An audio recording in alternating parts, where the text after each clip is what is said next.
उन्वान अंधेरों का हिसार। आयशा की टॉर्च बुझ चुकी थी। अंधेरा इतना गहरा था कि सांस लेना भी मुश्किल हो रहा था। सिर्फ एक आवाज गूंज रही थी, जीनत की सर्द मुस्कुराहट। अब तुम्हें कोई नहीं बचा सकता। कब्रें लरसती रहीं। कभी किसी का हाथ निकलता, कभी कोई खोपड़ी मिट्टी से झांकती। ऐसा लगता था कि हर कब्र से जीनत के टुकड़े बाहर आ रहे हैं।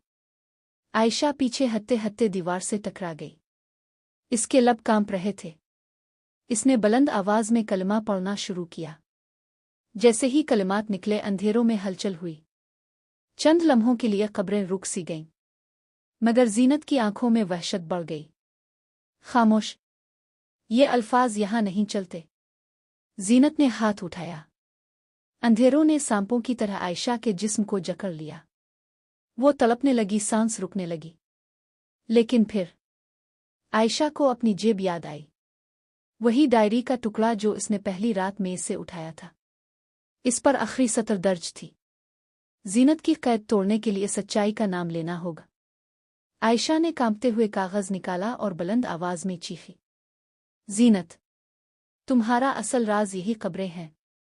ये सब तुम ही हो, मगर हकीकत यह है कि तुम्हें कभी सुकून नहीं मिला। अंधेरों ने एक झटके से पीछे हटना शुरू किया। कब्रें तेजी से फटने लगे, मिट्टी ऊपर उछलने लगी। जीनत की चीख पूरे तहखाने को हिला गई। नहीं, ये मेरा घर है, ये मेरा जहां है। तुम्हें भी यही दफन होना होगा। रोशनी की एक किरण ऊपर से टूटी हुई छत से अंदर आई। आयशा ने पूरी ताकत से वो कागज रोशनी की तरफ उठा दिया। जीनत का चेहरा जलने लगा, जैसे आग में झुलस रहा हो। कब्रें एक के बाद एक जमीन में धंसने लगे। अंधेरों ने जीनत को घेर लिया और फिर सब कुछ लम्हे भर में खामोश हो गया। आयशा जमीन पर गिर गई। इसकी सांसें भारी थीं। तहखाना मुकम्मल सन्नाटे में डूबा हुआ था, मगर एक कब्र अब भी खिली हुई थी और उसके अंदर से मध्यम सरगोशी आ रही थी। अभी खत्म नहीं हुआ, अभी अंजाम बाकी है।